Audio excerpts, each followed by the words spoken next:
Salut toi. Salut. Comment ça va? Donc je voulais quand même faire une vidéo avec des triggers parce que ça fait un moment que j'en ai pas fait. Je parle un peu trop je trouve tout à l'heure.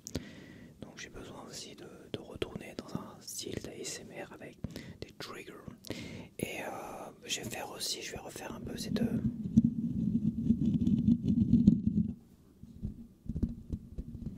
ce trigger là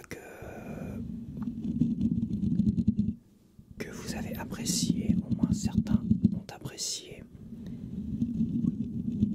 Donc là j'ai été faire, là je reviens tout juste d'une bonne séance de vélo. J'ai mangé après quand même et j'étais à Stocomanie, donc je me suis fait un petit 20 km aller-retour. Le temps était nickel. Il y avait vraiment un petit côté début du printemps dans cette petite balade à vélo. C'était vraiment très plaisant. Ça faisait longtemps qu'on n'avait pas des chaleurs, de bonnes petites chaleurs comme ça. D'ailleurs, j'étais en t-shirt, donc c'était parfait. Donc ça fait quand même pas mal de mois, depuis au moins le printemps, le début du printemps, que je suis avec un petit gilet par-dessus. Un petit gilet Valentino Rossi.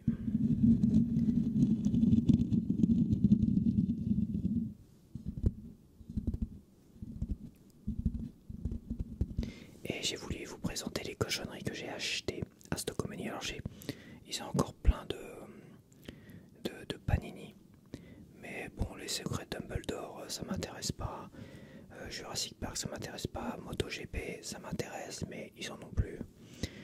Et One Piece, j'aurais bien aimé, parce que je sais qu'ils ont One Piece également, mais j'en ai jamais vu là-bas, donc je vais pas courir à droite et à gauche non plus.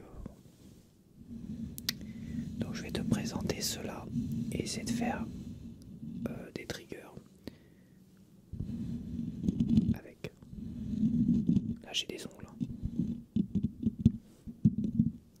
Il y a une vidéo lecture d'Harry Potter qui va arriver, la prochaine je pense, à moins que je la fasse avant.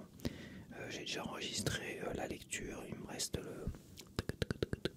la vidéo tapping et présentation. Alors en décoration j'ai trouvé ça, un hibou doré. C'est vraiment pour rajouter dans ma déco derrière.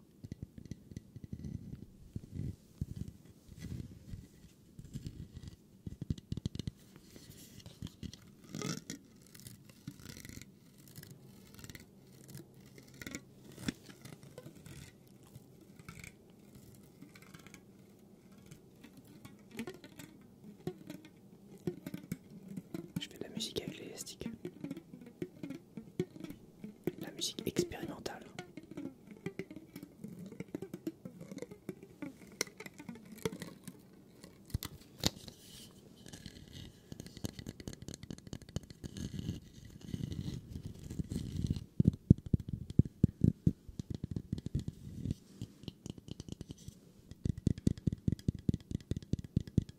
Non, j'ai la tête en vrac.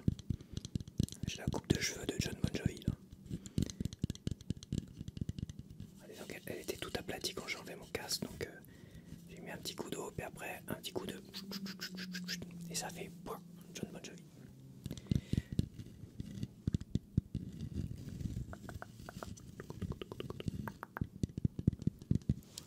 John Bon Jovi, John Bon Jovi, Bon Jovi, Bon Jovi.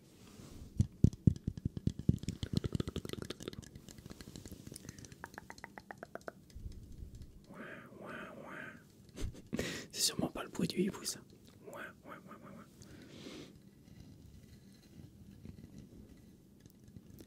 Le hibou c'est c'est dur en chuchotement à faire. Non, c'est trop dur.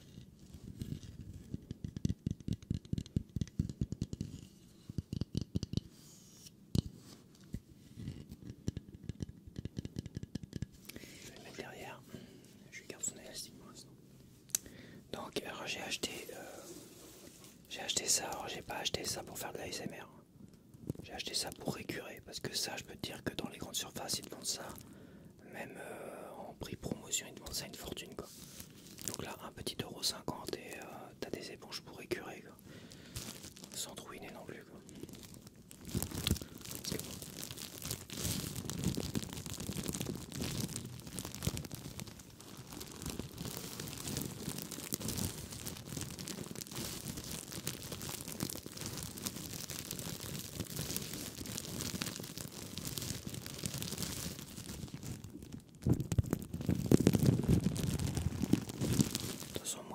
là j'ai fait, moi je me prive. Avant c'est vrai que le chocolat, le sucre et tout ça, là je prends quand même de meilleures habitudes. Je suis revenu dans le sucré, mais là depuis 2-3 semaines j'essaie de, voilà, de changer mes mauvaises habitudes. De toute façon ça coûte trop cher.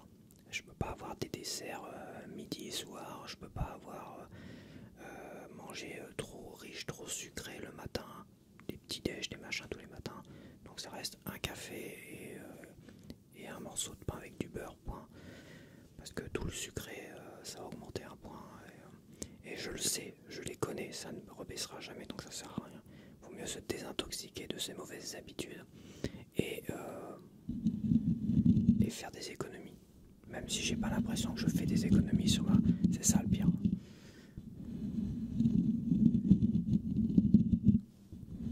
J'ai l'impression d'être toujours... que le budget il est toujours, c'est toujours le même. Mais j'ai enlevé beaucoup trop de trucs cracra en fait. Et bon, je pense que je ferais peut-être pas tant que ça d'économies. Mais si j'avais continué toutes ces mauvaises habitudes avec le sucre et tout ça, à mon avis je serais ruiné là. Je serais limite et je pourrais pas me payer toutes ces petites conneries à droite et à gauche, des panini, tout ça. Et des petits plaisirs en fait. Parce que le budget bouffe avec la voiture, les assurances qui ont augmenté également. Il y a tout qui augmente en fait. Tout qui augmente. Donc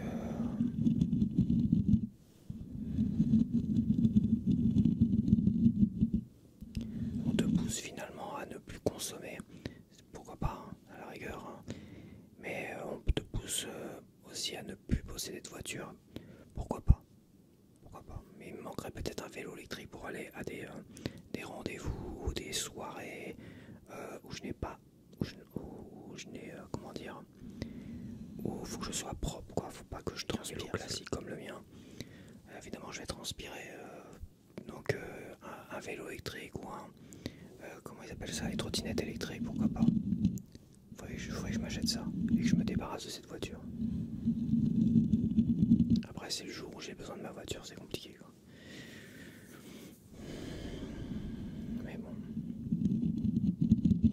il faut vivre avec son temps aussi. Hein. Je pense que moi, j'ai dit, j'arrête pas de le répéter ces derniers mois. Peut-être pas sur ma chaîne, mais un peu partout, à tout le monde. On va y venir, on va retourner à l'ancienne, se balader à vélo, quoi. Ou marcher, vélo, marcher. Pourquoi pas? Parce que économiquement, ça devient difficile. Une voiture, ça devient compliqué. Ça devient très très compliqué. Et les voitures électriques, ça va être le grand scandale de la décennie à venir. Là, ils te vendent de l'électrique, mais il n'y a pas plus polluant qu'une voiture électrique. Et c'est de la saloperie, ça, les voitures électriques. Il y en a plein qui sont emmerdés, qui ont passé le cap de la voiture électrique, qui sont emmerdés. Voilà. Les promesses de vous pouvez faire tant de kilomètres avec, oui, mais si tu commences à mettre la climatisation, si tu commences à mettre les feux la nuit, tout ça, voilà, tu fais 2 fois, 3 fois moins de kilomètres. Et il y a des queues parfois aux bornes électriques qui sont immenses, là, t'attends des heures et des heures et des heures pour que ta voiture se recharge. C'est très très compliqué. Franchement, c'est très très compliqué. Et puis les réparations sont beaucoup plus chères, sans compter la batterie, c'est pas éternel une batterie. Hein. Donc le remplacement d'une batterie, tout ça, D'ailleurs, je crois que les premières voitures électriques, il y avait un abonnement avec les batteries. Ils reprenaient ta batterie, donc tu payais un abonnement, je sais plus combien c'était, peut-être 60-80 € par mois. Enfin, c'était très très cher, je crois. On m'avait dit ça, c'était très très cher. Les premières voitures électriques, il fallait changer la batterie tous les mois, un truc comme ça. Il y avait des merdes comme ça. Si vous voulez acheter une voiture électrique, il vaut mieux une hybride, que vous puissiez mettre de l'essence dedans. C'est pas mal. Mais au final, vous allez vous rendre compte que vous allez mettre quasiment que de l'essence dedans. Au bout d'un moment donné, c'est obligé. Vous allez partir en vacances, vous allez voir les longues files d'attente et les heures à essayer de charger la voiture. Je peux vous assurer que là, vous allez mettre de l'essence. Donc j'ai acheté aussi des chaussettes pour faire du vélo, donc des chaussettes courtes. C'est quand même pratique pour faire du vélo que voilà, d'avoir les chevilles aérées. Donc voilà, pas trop cher, 3 petites paires de chaussettes pour 2 €. J'en ai pris de 4 € les les 6. Bon, voilà, elles sont classiques, elles sont noires. Je préfère les noires que les blanches. Parce que les blanches vieillissent très très mal. Des petites chaussettes.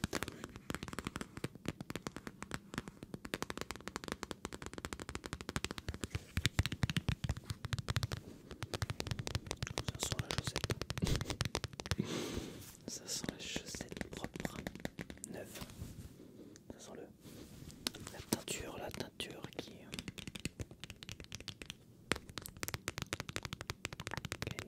bonne petite odeur de teinture.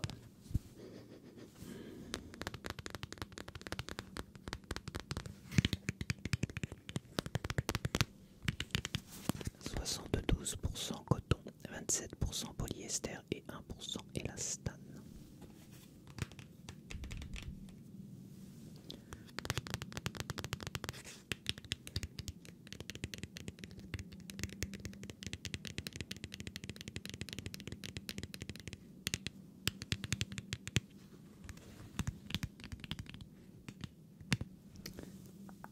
Bon, j'ai acheté aussi des caleçons.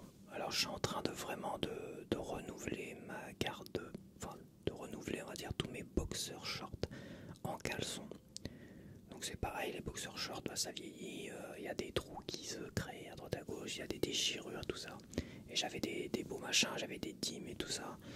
Mais bon, même les dîmes, tu vois que après une dizaine de lavages, une vingtaine de lavages et tout ça, tu vois que ça se déforme pour certains. Certains se sont déformés, d'autres finalement les coutures se sont déchirées sur les côtés, tout ça. Bon, moi je les mets, j'aime bien le petit côté grunge, hein. Mais à un moment donné ça fait un peu négligé quoi, faut quand même avoir des beaux trucs. Alors pour faire du vélo je m'en fiche, mais bon pour sortir et tout ça c'est quand même, je retourne aux caleçons en fait comme dans mon adolescence où j'avais des caleçons et, donc bon ça me convient d'ailleurs. C'est pour ça que j'ai mis cette chemise parce que j'ai trouvé un caleçon qui ressemble quasiment à cette chemise. Donc là on a deux petits caleçons.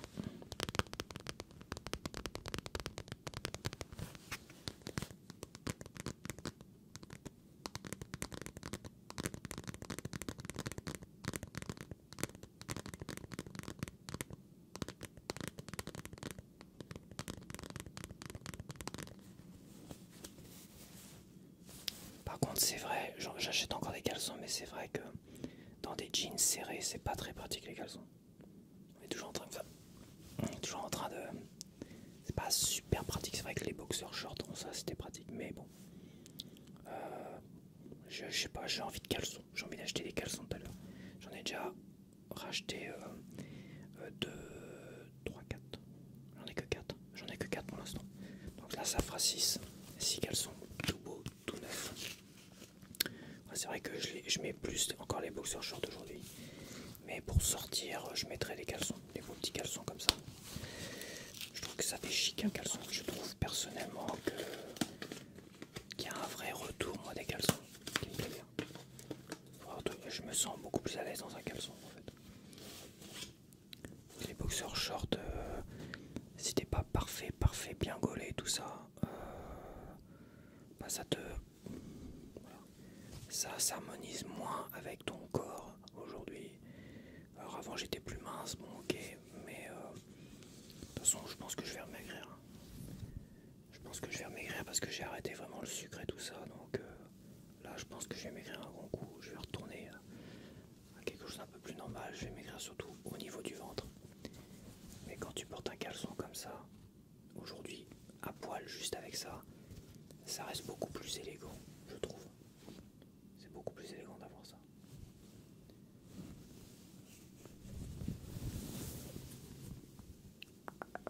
De toute façon, il y aura un filtre, donc vous n'allez pas forcément voir la vraie couleur, mais c'est pas grave.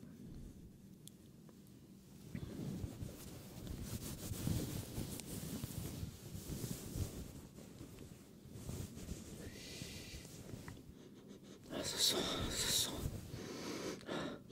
Je me joue la teinture.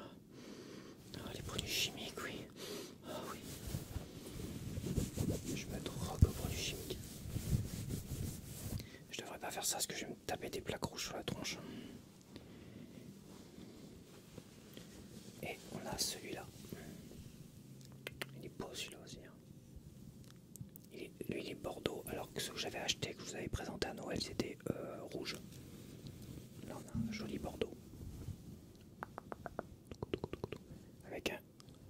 bestiole, un jaguar peut-être.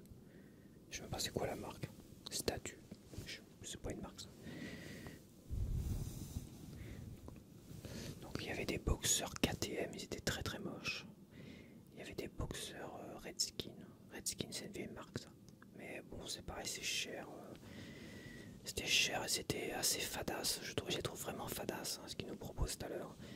Alors oui, il faut peut-être aller voir dans les DIM et tout ça. Même les DIM ça reste assez classique quoi.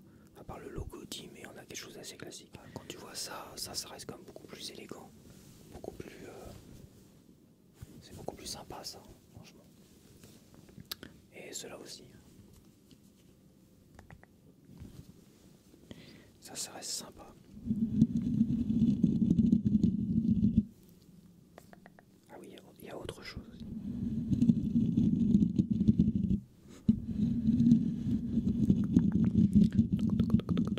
Il y a autre chose.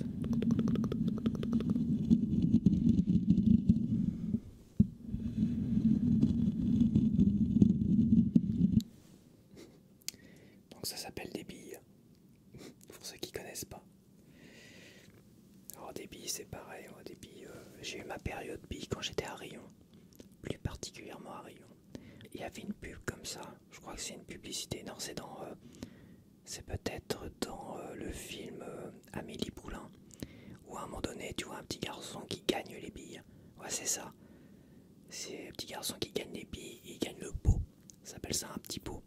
Un petit pot, c'est une sorte de petit trou qu'il y a dans la cour de récréation et où on jouait les billes. Alors je me rappelle plus des règles exactes, hein. Mais et le petit garçon il gagne toutes les billes et il y a la sonnerie de l'école qui retentit pour rentrer en classe quoi. Et le petit gamin il cherche à prendre toutes les billes qu'il a gagnées, mais finalement il est à ses poches qui percent et toutes les billes voilà, dans la précipitation. J'ai vécu quelque chose d'assez identique en fait, où j'ai gagné le pot de billes entier. J'ai tout gagné, une énorme pot, et je savais pas où les mettre en fait. Et là, il y a la sonnerie qui avait retenti. Et j'ai plus vraiment de souvenir comment ça s'est passé par la suite, mais je sais que j'en ai mis dans les poches, dans les machins, un peu partout, dans le sac de billes. J'avais pas assez, et j'ai dû en laisser. J'ai dû en laisser pas mal à l'époque. Mais je me rappelle le proviseur qui me pressait alors que j'étais le dernier avec mes billes. C'était quelque chose. Moi j'ai eu cette période-là à Grès-sur-Mer. Je me rappelle avoir fait des petits circuits dans les graviers de ma cour, là, la cour de la maison. On faisait des petits circuits, on prenait des micro-machines. Alors les micro-machines c'était des petits véhicules, des mini-véhicules en fait. Et en fait on tirait avec des pichenettes comme ça. On se faisait des duels de billes en fait. Voilà, il y en a qui l'ont fait juste avec des billes, il y en a qui l'ont fait juste avec des petits cyclistes, des petits machins. Nous on le faisait avec des micro-machines, donc on faisait une sorte de circuit et on s'affrontait avec les billes, tout ça. Donc si la bille restait sur le circuit, c'est bien. Si la bille allait dans les choux, tu n'avançais pas, je crois, je sais plus. Enfin bref, on s'affrontait comme ça. C'était intéressant. C'est des petits souvenirs comme ça.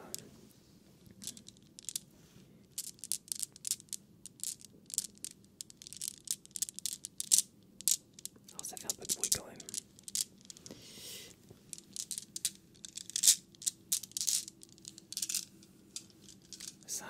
C'est vrai que ça a un son nostalgique pour moi.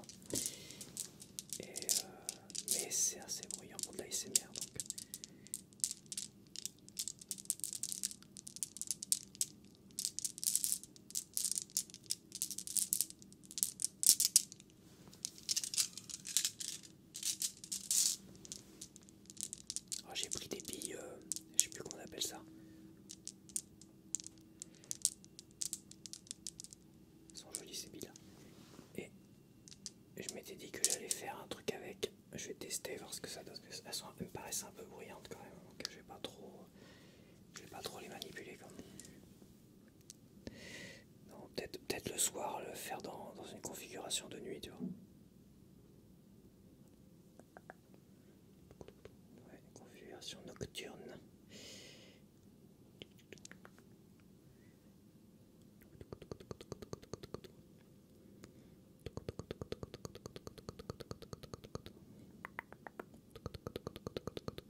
ils en auront marre de claquer les portes, les voisins. Hein, ils me le disent que je puisse enregistrer tranquillement la fin de ma vidéo. Donc voilà. Donc là, ça va être le D-Day. Comme moi, je suis sur les plages, enfin, je suis sur la zone sensible et j'ai vécu mon enfance aussi, 20 ans, 30 ans même. J'y suis encore plus ou moins. Sur les plages, les villes côtières, on va dire, du débarquement, enfin, certaines villes côtières. C'est vrai que je me rappelle une anecdote comme ça où j'étais à Rion, où j'étais en Auvergne pendant 2-3 ans. Et que j'avais le proviseur qui me met un article de journal sous le nez. Il me dit tu sais, il y a ta ville natale et Courseulles-sur-Mer qui sont en train de se bagarrer pour la Croix de Lorraine. Moi je dis c'est quoi ça, la Croix de Lorraine? Et là il me fait tu sais, la Croix de Lorraine, c'est ils veulent installer la Croix de Lorraine, une grande Croix de Lorraine qui fait peut-être 20 mètres de haut. C'est vrai que c'est assez impressionnant quand même. Et ils veulent l'installer là où le général de Gaulle est revenu en France, c'est-à-dire le 14 juin, après le débarquement, il est revenu en France et il a dû faire un discours, je sais pas quoi là-bas. Et Grèce-sur-Mer et Courseulles-sur-Mer se sont bagarrés en disant non, c'était chez nous qu'il est arrivé, et Courseulles a fait non, c'est chez nous, enfin bref.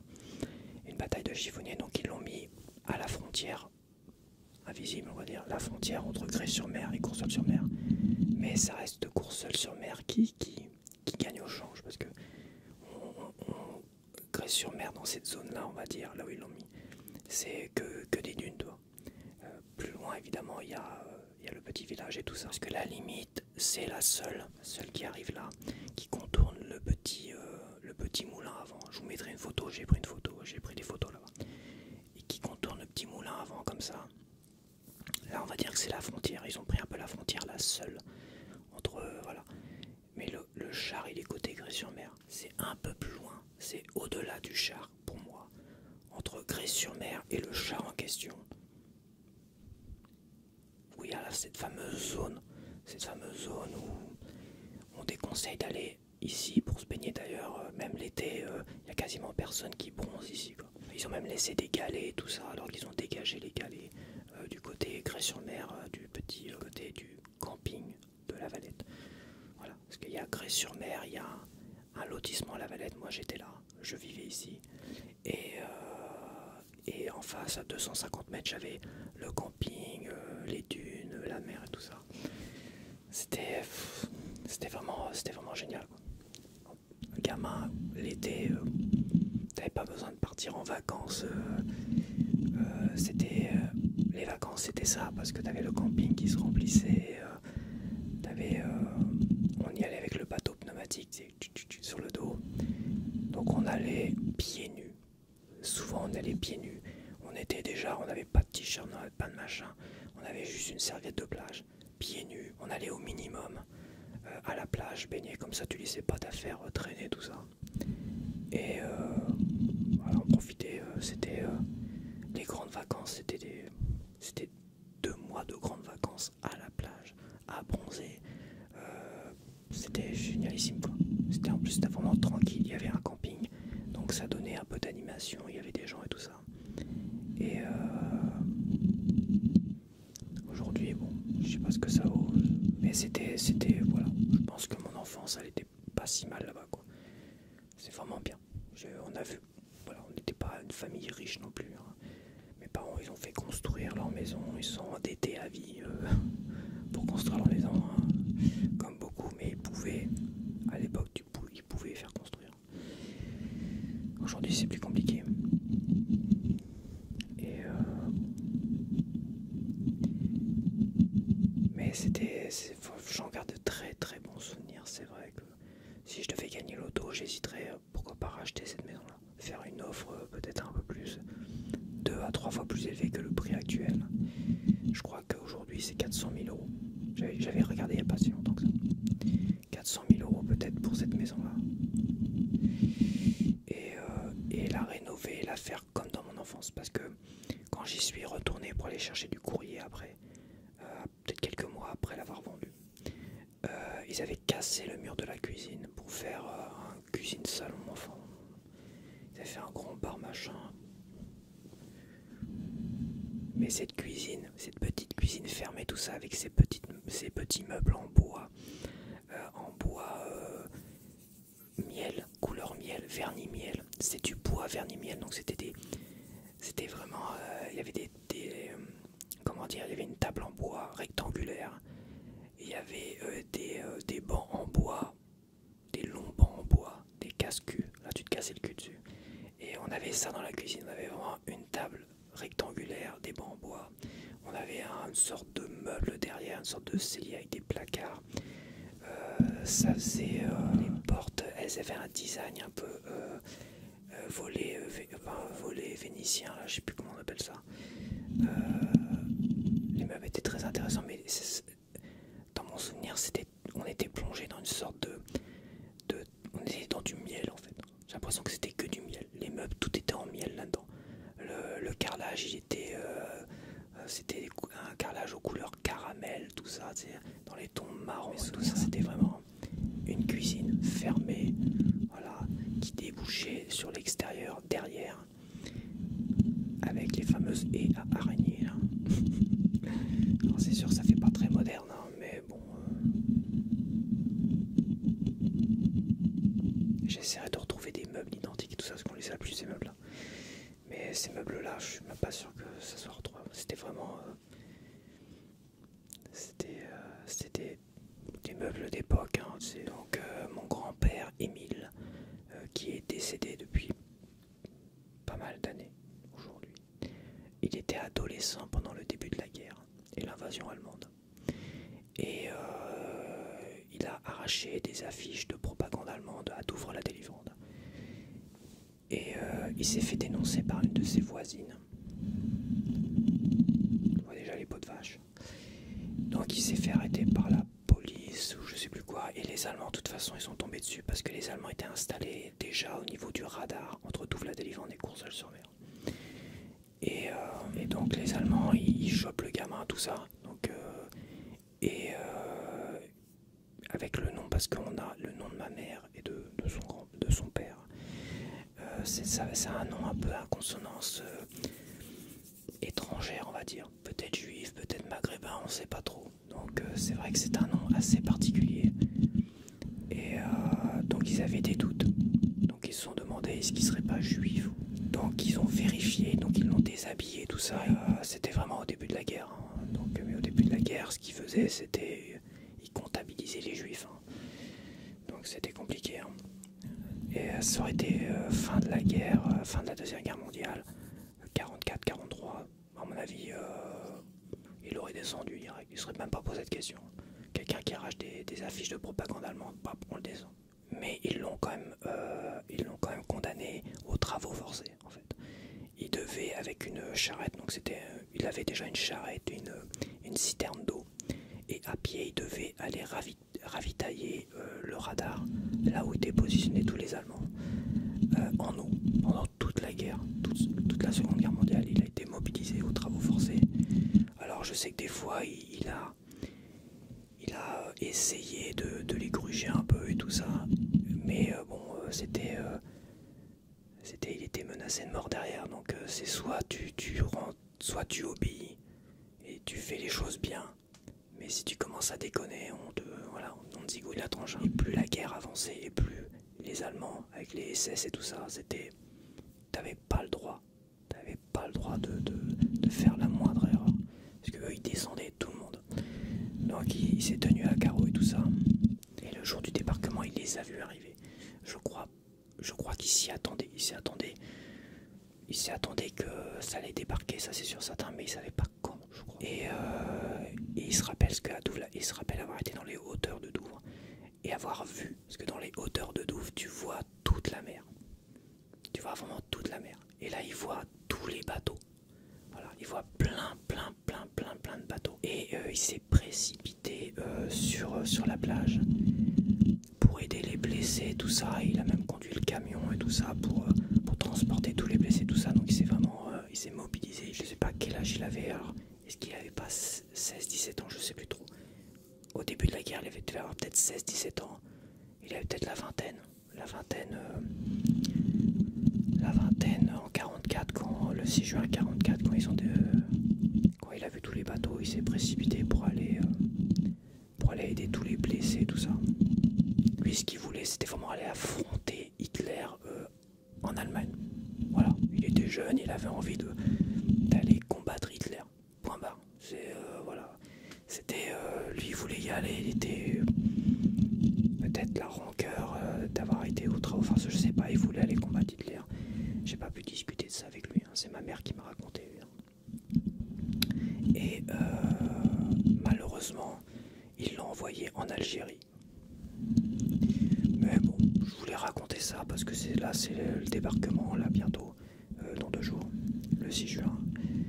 Et c'était une petite anecdote qui m'appartient pas, évidemment, c'est une petite anecdote de mon grand-père, avec qui j'ai jamais discuté de ça, parce que je l'ai su qu'après sa mort, quand ma mère avait dû en parler, tout ça. Donc, c'est vrai que...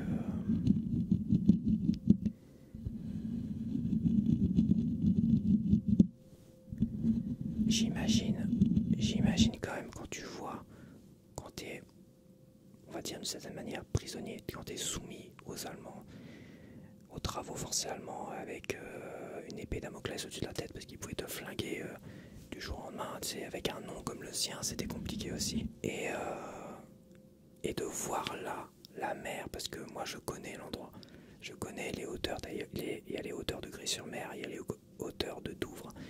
Je crois qu'à Courseulles, il n'y a pas de hauteur. À Courseulles, tu vois pas la mer comme ça. Peut-être que je me trompe, hein. Mais oui, à Douvres-la-Délivrance, c'est vrai, quand tu arrives, il y a un grand rond-point aujourd'hui, tu viens de Caen. Et ben là, tu vois toute la mer dégagée. Et à Grès-sur-Mer, c'est quand tu montes un peu plus haut vers les champs et tout ça, là, tu vois, t'as toute la mer et tout ça. Ça devait être impressionnant. Après, est-ce que moi je me serais précipité pour aller aider les militaires, les blessés, tout ça, je sais pas, mais c'était pas pareil, hein. C'était pas les mêmes mœurs, on n'avait pas... voilà, c'était pas pareil, je pense.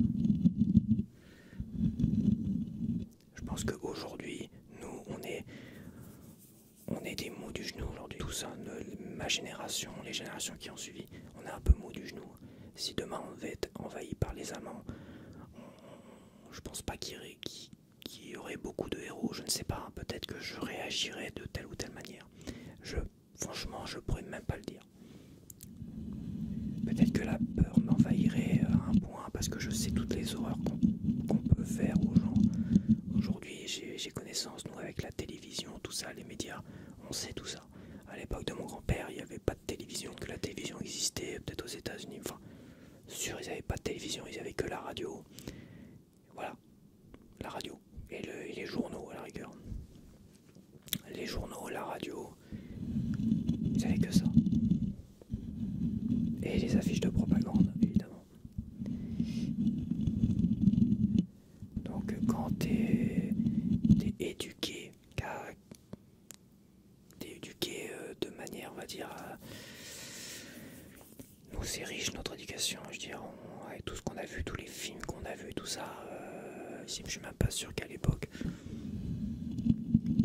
il a appris beaucoup de choses à l'école.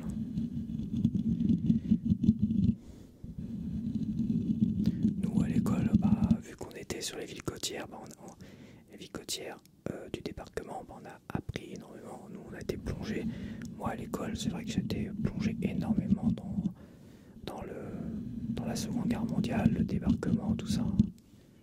Beaucoup plus le débarquement que tous les autres événements, évidemment. Mais bon.